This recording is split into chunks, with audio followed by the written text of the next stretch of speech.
नमस्कार, स्वागत है आप सभी का डीडी न्यूज के इस खास बुलेटिन एक्सप्रेस 100 में, जहां हम आपके लिए लेकर आते हैं राजनीति, मनोरंजन, देश, दुनिया, खेल और व्यापार जगत की सभी बड़ी खबरों को एक्सप्रेस यानी फटाफट अंदाज में। मैं हूं गौरव श्रीवास्तव, तो देखिए खबरें तेज रफ्तार से। राष्ट्रपति द्रौपदी मुर्मू आज से 3 दिवसीय कर्नाटक के दौरे पर रहेंगी। राष्ट्रपति बनने के बाद किसी भी राज्य का ये उनका पहला दौरा होगा। राष्ट्रपति द्रौपदी मुर्मू आज मैसूरू के चामुंडी हिल्स में मैसूरू दशहरा समारोह का उद्घाटन करेंगी। राष्ट्रपति हुबली में हुबली धारवाड़ नगर निगम द्वारा आयोजित एक अभिनंदन कार्यक्रम में भाग लेंगी। राष्ट्रपति द्रौपदी मुर्मू धारवाड़ में भारतीय सूचना प्रौद्योगिकी संस्थान के नए परिसर का उद्घाटन भी करेंगी। 27 सितंबर को अपने दौरे के दूसरे दिन राष्ट्रपति द्रौपदी मुर्मू बेंगलुरु में हिंदुस्तान एरोनॉटिक्स लिमिटेड की एकीकृत क्रायोजेनिक इंजन निर्माण सुविधा का उद्घाटन करेंगी। राष्ट्रपति 27 सितंबर को दक्षिण क्षेत्र के लिए वर्चुअल रूप में जोनल इंस्टीट्यूट ऑफ वायरोलॉजी की आधारशिला भी रखेंगी। प्रधानमंत्री नरेंद्र मोदी आज शाम जापान यात्रा के लिए रवाना होंगे। प्रधानमंत्री मोदी वहां जापान के पूर्व प्रधानमंत्री शिंजो आबे के राजकीय अंतिम संस्कार कार्यक्रम में हिस्सा लेंगे।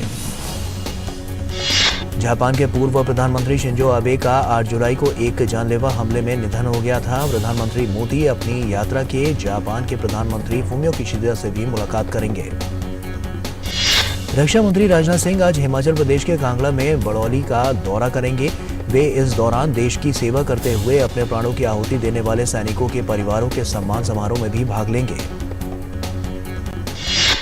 गृह मंत्री अमित शाह गुजरात के दौरे पर हैं। गृह मंत्री आज गुजरात में विभिन्न विकास कार्यों का उद्घाटन करेंगे। गृह मंत्री साइंस सिटी के पास AUDA द्वारा निर्मित भाड़ज ओवरब्रिज का उद्घाटन करेंगे।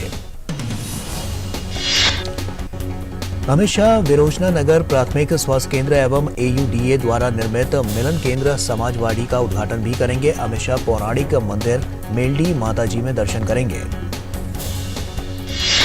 गृह मंत्री अमित शाह साणंद में ESIC संचालित अस्पताल के शिलान्यास के अवसर पर एक कार्यक्रम में शिरकत करेंगे। दोपहर में गृह मंत्री किसान सम्मेलन में शामिल होंगे। शाम को वो अहमदाबाद में AMC द्वारा नवनिर्मित साउथ वेस्ट जोन कार्यालय का उद्घाटन करेंगे। गृह मंत्री 27 सितंबर को गुजरात के कलोल में 150 बिस्तरों वाले ESIC अस्पताल का शिलान्यास भी करेंगे। इसके अलावा शाह के वेजलपुर में एक AMC कार्यालय का उद्घाटन करने की भी उम्मीद है। भारतीय जनता पार्टी के अध्यक्ष JP नड्डा के केरल के 2 दिवसीय दौरे का आज दूसरा और अंतिम दिन है। केरल में पार्टी की राजनीतिक पहुंच बढ़ाने के लिए JP नड्डा विभिन्न कार्यक्रमों में हिस्सा लेंगे। JP नड्डा आज त्रिवेंद्रम में भाजपा वार्ड सदस्यों के साथ बातचीत करेंगे। इसके बाद वो एक जनसभा को भी संबोधित करेंगे। गौरतलब है कि भारतीय जनता पार्टी दक्षिण भारत में अपनी राजनीतिक पहुंच बढ़ाने के लिए कई संगठन को मजबूत करने में जुटी हुई है। वहीं केरल जाने से पहले JP नड्डा तमिलनाडु के 2 दिवसीय दौरे पर थे। केंद्रीय मंत्री अनुराग सिंह ठाकुर हिमाचल प्रदेश के दौरे पर रहेंगे। वे कांगड़ा जिले के धलियारा डिग्री कॉलेज में आयोजित युवा महोत्सव में भाग लेंगे। केंद्रीय मंत्री अनुराग ठाकुर नादौन विधानसभा के अंतर्गत भरमोती और हमीरपुर विधानसभा के तहत खग्गल में विभिन्न योजनाओं का उद्घाटन एवं शिलान्यास करेंगे। केंद्रीय मंत्री अनुराग ठाकुर प्रदेश के हमीरपुर जिले में All India Radio digitisation studio का उद्घाटन भी करेंगे।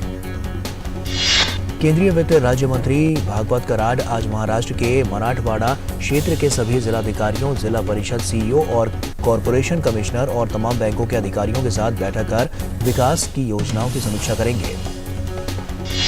केंद्रीय मंत्री भागवत कराड ने बताया कि देश में 5 जिलों में ग्राम पंचायत स्तर तक वित्तीय समावेशन और वित्तीय साक्षरता को बढ़ावा देने पर काम किया जा रहा है। राजस्थान के मुख्यमंत्री अशोक गहलोत के कांग्रेस अध्यक्ष पद के लिए नामांकन भरने की तैयारी है, लेकिन उनकी जगह मुख्यमंत्री के रूप में हाईकमान की पसंद सचिन पायलट पर गहलोत गुट नाराज हो गया है। विधायक दल की बैठक से पहले ही गहलोत गुट के करीब 90 विधायक अपना इस्तीफा देने विधानसभा अध्यक्ष डॉक्टर CP जोशी के घर पहुंच गए। ये विधायक सचिन पायलट का विरोध करना है। गहलोत सरकार में खाद्य आपूर्ति मंत्री प्रताप सिंह खाचरियावासा ने दावा किया है कि उनके पास 92 विधायक हैं और उनकी एक ही मांग है कि मुख्यमंत्री उन्हीं के खेमे से किसी को बनाया जाए। हालांकि अब ये खबर आ रही है कि आगामी 19 अक्टूबर तक राज्य में कांग्रेस विधायक दल की बैठक नहीं होगी। अब ये बैठक कांग्रेस अध्यक्ष चुनाव परिणाम आने के बाद ही होगी। हिमाचल प्रदेश के कुल्लू में कल रात हुए एक भीषण सड़क हादसे में 7 लोगों की मौत हो गई और 10 अन्य घायल हो गए। हादसे में घायल हुए लोगों का अस्पतालों में इलाज चल रहा है। कुल्लू जिले के बंजार विधानसभा क्षेत्र के घियागी में हाईवे 305 पर जलोड़ा के पास एक टेम्पो ट्रैवलर गड्ढे में जा गिरा। इस 7 पर्यटकों की मौत हो गई और जबकि 10 घायल हुए हैं।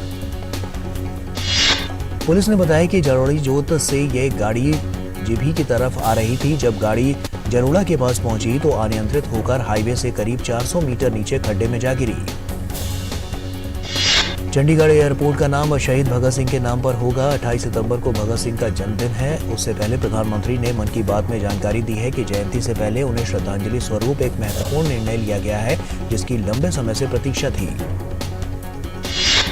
चंडीगढ़ एयरपोर्ट का नाम शहीद भगत सिंह के नाम पर रखे जाने का पंजाब में सभी वर्गों ने स्वागत किया। पंजाब के मुख्यमंत्री भगवंत सिंह मान सहित कई राजनीतिक दलों ने फैसले का स्वागत किया है। प्रधानमंत्री मोदी द्वारा चंडीगढ़ हवाई अड्डे का नाम शहीद भगत सिंह के नाम पर रखने की घोषणा का भगत सिंह के गांव कटखड़ कला के लोगों ने भी स्वागत किया है। लोगों ने इसे एक सराहनीय फैसला बताया है। पंडित दीनदयाल उपाध्याय की 106वीं जयंती के मौके पर जयपुर में एक स्मृति व्याख्यान कार्यक्रम आयोजित किया गया। इस मौके पर केंद्रीय सड़क एवं परिवहन मंत्री नितिन गडकरी समेत भाजपा के कई वरिष्ठ सदस्य इसमें शामिल हुए। इस मौके पर नितिन गडकरी ने पंडित दीनदयाल उपाध्याय की सामाजिक सोच का उल्लेख किया और कहा कि जब समाज के सबसे अंतिम छोर पर बैठे व्यक्ति का कल्याण होगा तभी हमारा असली मकसद पूरा होगा। पूर्व उपराष्ट्रपति एम वेंकैया नायडू ने दिल्ली में new Delhi institute of management के 24वें दीक्षांत समारोह को संबोधित किया। इस मौके पर उन्होंने विभिन्न विषयों में अव्वल आने वाले संस्थान के विद्यार्थियों को स्वर्ण, रजत और कांस्य पदक से सम्मानित भी किया। उन्होंने विद्यार्थियों को अनुशासन और कठिन परिश्रम के साथ कुछ मूल मंत्र भी दिए। उपराष्ट्रपति जगदीप धनखड़ ने अपनी बीकानेर यात्रा के दौरान रविवार को विश्व प्रसिद्ध देशनोक मंदिर में करणी माता के दर्शन किए। उपराष्ट्रपति ने विशेष पूजा अर्चना एवं आरती कर विश्व शांति के लिए प्रार्थना की। उपराष्ट्रपति का करणी माता मंदिर पहुंचने पर मंदिर ट्रस्ट के पदाधिकारियों ने स्वागत किया। उपराष्ट्रपति के साथ केंद्रीय जल शक्ति मंत्री गजेंद्र सिंह शेखावत, केंद्रीय संस्कृति राज्य मंत्री अर्जुन राम मेघवाल, केंद्रीय कृषि राज्य मंत्री कैलाश चौधरी ने भी मां करणी के दर्शन किए। उत्तराखंड में भारी बारिश से जनजीवन अस्त व्यस्त है। चंपावत जिले में भूस्खलन की घटनाएं हुई हैं। बारिश और भूस्खलन के कारण राष्ट्रीय राजमार्ग 9 बंद है। उत्तराखंड के पर्वतीय इलाकों में भी रुक रुक कर बारिश होने का क्रम जारी है। प्रदेश की कई नदियां और नाले उफान पर हैं। हिमाचल प्रदेश के सिरमौर के मानगढ़ में रविवार देर शाम बादल फट गया। बादल फटने के बाद भारी मात्रा में मलबा और पानी बड़ू साहिब पहुंचा, जिसने तबाही मचा दी। यहां इंटरनल विश्वविद्यालय की समीप सड़क पर खड़ी गाड़ियां बह गईं। अब तक मिली जानकारी के मुताबिक बड़ू साहिब में एक सफाई कर्मचारी की मौत हो गई है। वहीं राजगढ़ पुल भी आंशिक रूप से क्षतिग्रस्त हो गया है। शारदीय नवरात्रि का आज पहला दिन है। नवदुर्गा के 9 स्वरूपों की आराधना का प्रतीक पर्व शारदीय नवरात्र आज से प्रारंभ हो चुका है। अगले 9 दिनों में भक्त देवी दुर्गा की पूजा करते हैं और उपवास रखते हैं। मुंबई के मुंबा देवी मंदिर में लोगों ने पूजा अर्चना की। भारतीय संस्कृति और परंपरा में त्योहारों और उत्सवों का अपना एक अहम स्थान है। वहीं नवरात्र पूरे देश में अलग अलग तरीके से मनाया जाता है। शारदीय नवरात्रि के पहले दिन आज दिल्ली के झंडेवालान मंदिर में भक्तों ने मां शैलपुत्री की पूजा की। श्रद्धालु अपने घरों में कलश स्थापना के साथ ही मंदिरों में मां से स्वास्थ्य, समृद्धि और सुख शांति की प्रार्थना करने पहुंच गए हैं। दिल्ली के छतरपुर में श्रद्धालु तड़के सुबह से ही पहुंचने लगे थे। आदिशक्ति के मंदिरों में श्रद्धालुओं की भीड़ उमड़ रही है। मां के मंदिर में सुबह से ही भक्तों की लंबी कतारें लगी हुई हैं। वाराणसी के दुर्गा मंदिर में लोग दूर दूर से मां के दर्शन करने के लिए पहुंच रहे हैं।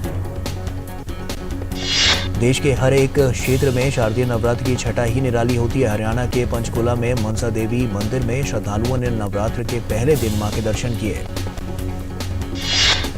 आज गोवा में कर्लीज रेस्टोरेंट को तोड़े जाने पर फैसला लेने के लिए सुप्रीम कोर्ट में सुनवाई होगी और सुप्रीम कोर्ट गोवा तटीय क्षेत्र प्रबंधन प्राधिकरण द्वारा दायर हलफनामे पर सुनवाई करेगा। आज दिल्ली उच्च न्यायालय दिल्ली के कैबिनेट मंत्री सत्येंद्र जैन द्वारा दायर एक याचिका पर सुनवाई करने वाला है, जो एक सत्र अदालत के आदेश को चुनौती देता है, जिसमें प्रवर्तन निदेशालय की याचिका को दूसरे न्यायाधीश को अपने मामले में उसमें स्थानांतरित करने की अनुमति दी गई है। आज केरल उच्च न्यायालय एक वकील याचिकाकर्ता की द्वारा दायर याचिका पर सुनवाई करने वाला है, जिसने आरोप लगाया है कि कांग्रेस नेता राहुल गांधी के नेतृत्व में भारत जोड़ो यात्रा आम जनता के लिए ट्रैफिक जाम और असुविधा का कारण बन रही है। आवासन एवं शहरी कार्य मंत्रालय कचरे से खिलौने बनाने की एक अनोखी प्रतियोगिता स्वच्छ टॉय कैथॉन लॉन्च करने वाला है। भारत को वैश्विक खिलौना हब के रूप में स्थापित करने के उद्देश्य से पारंपरिक हस्तशिल्प और हस्तनिर्मित खिलौनों सहित भारतीय खिलौना उद्योग को बढ़ावा देने के लिए राष्ट्रीय खिलौना कार्य योजना 2020 की शुरुआत की गई थी। ये प्रतियोगिता स्वच्छ अमृत महोत्सव के तहत शुरू की जा रही है, जो 17 सितंबर 2022 के सेवा दिवस से लेकर 2 अक्टूबर 2022 के स्वच्छता दिवस तक स्वच्छता से संबंधित कदमों को बढ़ावा देने के लिए किए जाने वाले कार्यकल्पों का एक पखवाड़ा है।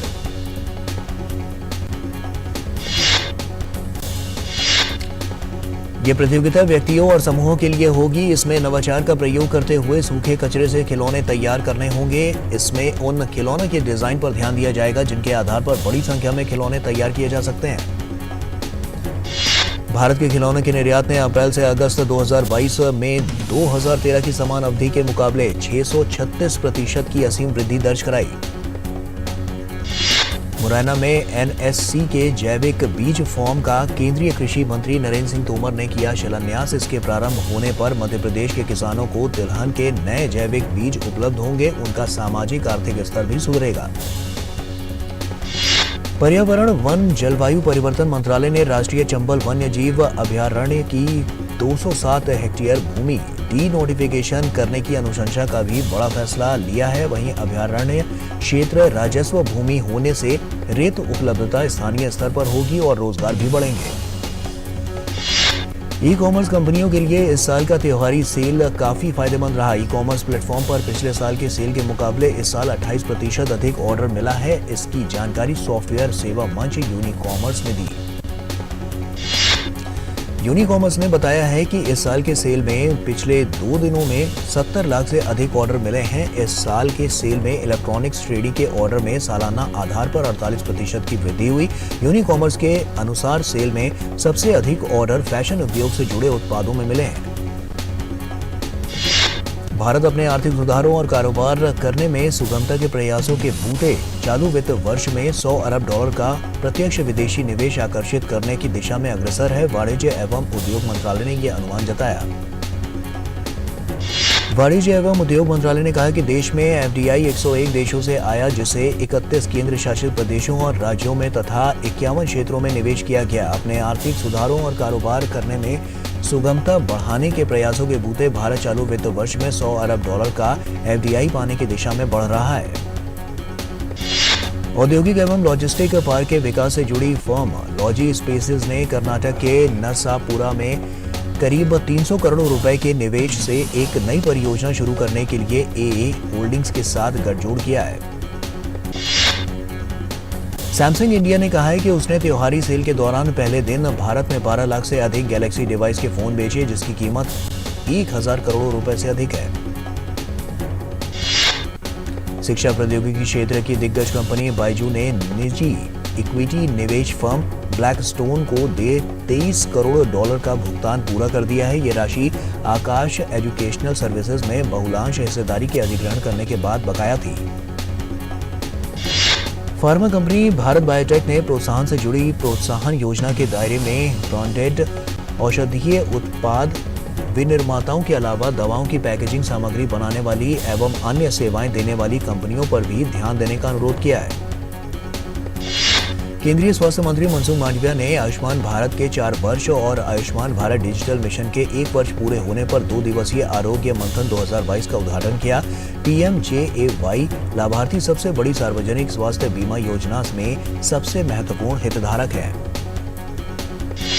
देश में 33 राज्यों या केंद्र शासित प्रदेशों में 19 करोड़ से अधिक आयुष्मान कार्ड बनाए गए हैं और 24 करोड़ से अधिक ABHA नंबरों का सृजन किया गया है। देश में स्वास्थ्य रिकॉर्ड के डिजिटलीकरण में एक महत्वपूर्ण उपलब्धि दर्शाता है। उन्होंने कहा है कि प्रतिदिन 4.5 लाख कार्ड बनाने की वर्तमान दर को बढ़ाकर 10 लाख आयुष्मान कार्ड प्रतिदिन किया जाएगा। भारत का सार्वजनिक क्षेत्र का ऋणदाता यूको बैंक रुपया व्यापार के लिए भारतीय रिजर्व बैंक की मंजूरी प्राप्त करने वाला पहला बैंक है। कोलकाता बेस्ड बैंक भारतीय रुपए में व्यापार निपटान के लिए रूस के गज़प्रॉम बैंक के साथ एक विशेष वॉस्ट्रो खाता खोलेगा।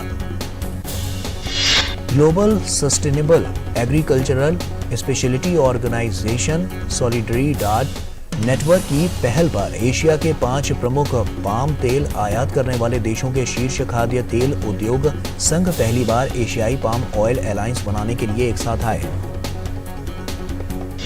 एशियाई palm oil alliance Bharat, Pakistan, Sri Lanka, Bangladesh और नेपाल के शीर्ष सॉल्वेंट एक्सट्रैक्टर्स एसोसिएशन द्वारा शुरू किया गया है। अफगानिस्तान में अल्पसंख्यक समुदाय पर हमलों के मद्देनजर सिखों की सुरक्षित उन्हें भारत लाया जा रहा है। इसी कड़ी में कल 55 सिखों का एक और दस्ता विशेष विमान के जरिए अफगानिस्तान से दिल्ली पहुंचा। शिरोमणि गुरुद्वारा प्रबंधक कमेटी की पहल पर अफगानिस्तान से सिखों की निकासी हो रही है। सिखों की निकासी की इस पहल में भारत सरकार और भारतीय विश्व मंच भी मदद कर रहे हैं। संयुक्त राष्ट्र महासभा में यूक्रेन का मुद्दा छाया हुआ है। रूस के विदेश मंत्री ने सत्र को संबोधित करते हुए अपने देश को मजबूती से उन्होंने अपना पक्ष रखा। उन्होंने पश्चिमी देशों पर निशाना साधा। साथ ही उन्होंने ताइवान के मुद्दे पर अमेरिका को घेरते हुए चेतावनी दी कि वो चीन के खिलाफ ताइवान का समर्थन कर आगे से खेल रहा है। पश्चिमोत्तर बांग्लादेश में रविवार को कोरोटा नदी में हिंदू श्रद्धालुओं को बोधेश्वरी मंदिर ले जा रही एक नौका पलटने से उसमें सवार कम से कम 24 लोगों की मौत हो गई, जबकि 1 दर्जन से अधिक लापता हैं। मृतकों में 8 बच्चे और 12 महिलाएं शामिल हैं। दमकल कर्मी और स्थानीय गोताखोर लापता लोगों की तलाश में जुटे हुए हैं। ये घटना बांग्लादेश के पंचगढ़ में जिले में उस समय हुई जब श्रद्धालु महालया के मौके पर नाव में सवार होकर बोधेश्वरी मंदिर जा रहे थे। अमेरिका में मध्य कैरिबियन सागर के ऊपर बना तूफान के श्रेणी में बदलने के बाद और मजबूत होने का अनुमान लगाया जा रहा है। तूफान के मजबूत होने की क्षमता को देखते हुए फ्लोरिडा में आपातकाल की घोषणा कर दी गई है। अमेरिकी राष्ट्रपति जो बाइडेन ने मदद पहुंचाने का आदेश भी दे दिया है। अमेरिका में सीजन का ये 9वां तूफान है। इससे पहले प्यूर्टो रिको में तूफान फियोना के मद्देनजर आपातकालीन की घोषणा की गई थी। इटली में आम चुनाव के लिए वोट डाले जा रहे हैं। हैश चुनाव में पीएम पद की उम्मीदवार जॉर्जा मेलोनी के नाम की खासी चर्चा है। वहीं मेलोनी अगर जीतती हैं तो वो इटली की पहली महिला प्रधानमंत्री होंगी। उत्तर कोरिया ने एक बार फिर एक छोटी दूरी की बैलिस्टिक मिसाइल दागकर क्षेत्र में तनाव पैदा कर दिया है। दक्षिण कोरिया और जापान ने मिसाइल परीक्षण को उकसावे की कार्रवाई बताया। इसकी कड़ी निंदा की। ये ऐसे समय में हुआ है जब अमेरिकी उपराष्ट्रपति अगले हफ्ते जापान और दक्षिण कोरिया के दौरे पर जाने वाली है। भारतीय क्रिकेट टीम ने ऑस्ट्रेलिया के खिलाफ खेले गए 3 मैचों की T20 सीरीज को 2-1 से अपने नाम कर लिया। रविवार को खेले गए सीरीज के तीसरे मुकाबले में भारत ने ऑस्ट्रेलिया को 6 विकेट से हराकर यह सफलता हासिल की। रोमांचक मुकाबले में टॉस हारकर पहले बल्लेबाजी करने उतरी ऑस्ट्रेलिया की टीम ने भारत के सामने 187 रनों का लक्ष्य रखा था, जिसे भारतीय टीम ने 19.5 ओवर में 4 विकेट गंवाकर हासिल कर लिया। भारत के खिलाफ वनडे और T20 सीरीज के लिए दक्षिण अफ्रीका क्रिकेट टीम भारत पहुंच चुकी है। भारत पहुंचने पर दक्षिण अफ्रीकी खिलाड़ियों का स्वागत पारंपरिक तरीके से किया गया। भारत दौरे के दौरान दक्षिण अफ्रीका टीम 3 एक दिवसीय और 3 T20 खेलेगी। भारत और दक्षिण अफ्रीका के बीच T20 सीरीज की शुरुआत 28 सितंबर को होगी। गुजरात सूरत में चल रहे राष्ट्रीय खेलों में टेनिस के पुरुष एकल स्पर्धा में गुजरात के हरमीत देसाई ने स्वर्ण पदक अपने नाम करने में सफलता हासिल की। यूएफा नेशंस लीग में पोलैंड ने वेल्स को 1-0 से हरा दिया। इस मुकाबले का एकमात्र गोल पोलैंड की तरफ से स्वीडेस्की ने किया।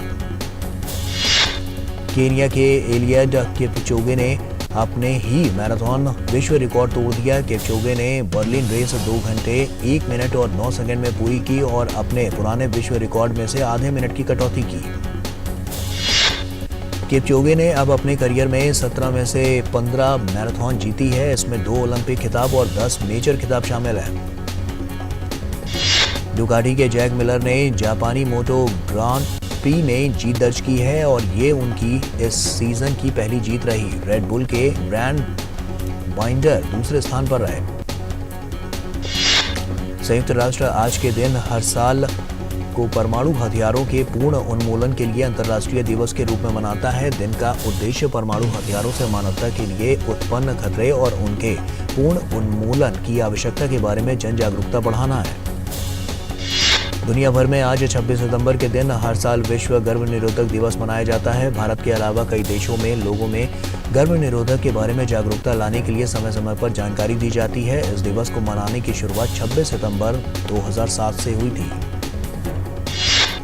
हिंदी फिल्म जगत के महान पार्श्व गायक और संगीतकार हेमंत कुमार जी की आज पुण्यतिथि मनाई जाएगी। वे हेमंत दा के नाम से जाने जाते थे। आज 26 सितंबर को भारतीय पुनर्जागरण के प्रणेता पंडित ईश्वर चंद्र विद्यासागर की जयंती है। विद्यासागर नारी शिक्षा के साथ साथ तत्कालीन समाज में व्याप्त कुरीतियों, जात पात, ऊंच नीच, अंधविश्वास व धर्मांधता के खिलाफ अविराम संघर्ष चलाते रहे।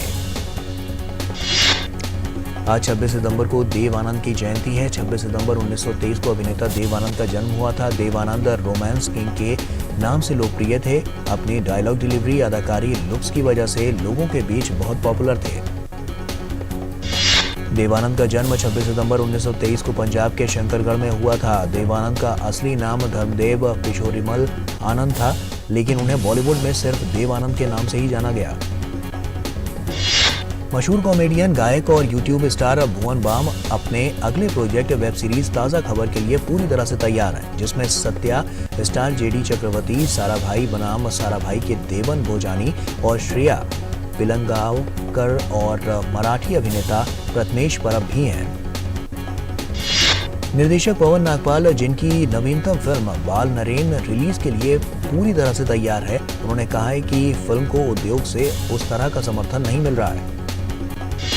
रियलिटी शो रोडीज एक्सट्रीम में हिस्सा ले चुकी इरम बदर खान अब वेब सीरीज शिक्षा मंडल में 16 साल की लड़की विद्या राय की भूमिका में नजर आ रही है।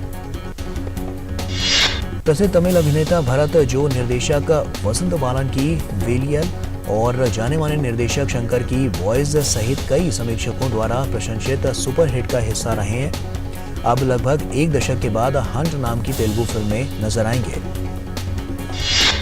बॉलीवुड अभिनेत्री आलिया भट्ट को बता दें आपको कि इन दिनों अपनी फिल्म ब्रह्मास्त्र पार्ट 1 शिवा को लेकर वो सुर्खियों में बनी हुई हैं। वहीं अब आलिया हार्ट ऑफ स्टोन से हॉलीवुड डेब्यू करने के लिए पूरी तरह से तैयार हैं। फिल्म से आलिया का पहला लुक भी सामने आ गया है। चर्चित स्टंट रियलिटी शो खतरों के खिलाड़ी 12 के विजेता का ऐलान हो गया है। तुषार कालिया ने खतरों के खिलाड़ी 12 का खिताब अपने नाम कर लिया। और इसी के साथ एक्सप्रेस न्यूज में फिलहाल अभी के लिए इतना ही। हमारी पूरी टीम को दीजिए इजाजत। नमस्कार।